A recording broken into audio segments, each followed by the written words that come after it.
Actually, tinatag namin itong daycare center 1992.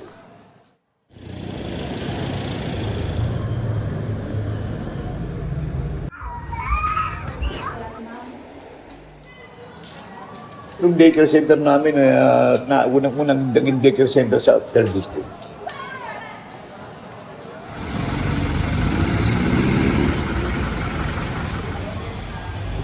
Ano po yung naging motivasyon niyo? Bakit niyo po naisipan na magkaroon ng Hindi kasi barangay actually lahat naman ng mga barangay hall, bira may daycare center. Kaya naisip ko na mag-request ng daycare center para sa mga kabataan dito sa lugar namin.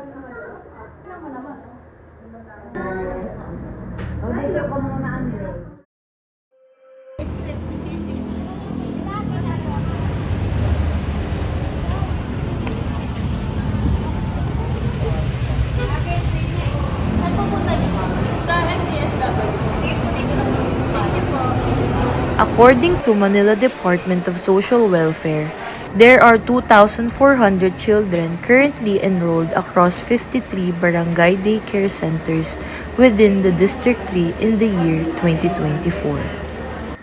Sir, magandang hapon po. Researcher po kami sa Pamantasan Luzon ng Maynila at magko-conduct lang po kami or maghingi lang po kami ng information regarding po sa RA 6972. Okay lang po ba yun? Okay lang. Pwede niyo po bang i-explain kung ano po ba yung RA 6972? Yung Republic Act 6972 o yung tinatawag natin Barangay Level Total Development and Protection of Children Act na pinasa noong 1990. Ito yung nagsasabi na ang bawat barangay ay kailangan magtayo ng daycare center para sa total development at protection ng mga batang nasasakupan.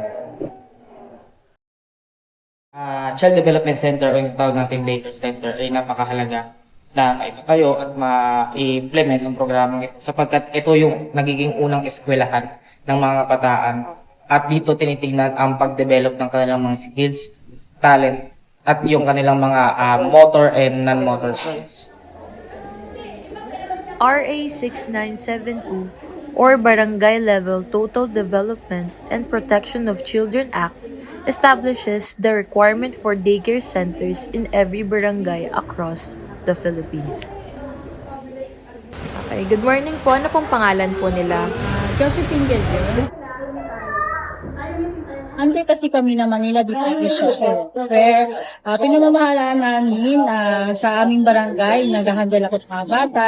Ano lang naman kami, informal education, nandiyan nakikita namin yung behavior ng mga bata, kung ano mga iba-ibang pag-uugali nila, nandiyan namin nakikita. Para na rin kami psychology nakikita na bawat may mabai, may tahimik, may magulo, mayroong iba-iba pag-uugali. No, kasi hindi naman ako totally edugrad. Pero may mga kamag-ako, tita ko, pinsan ko mga edugrad. Ako lang kasi BSBN grad ako. Pero assign ako dito noon na parang ayaw ko. Pero nasanay na rin ako. Yun, masaya pala, sabi ko.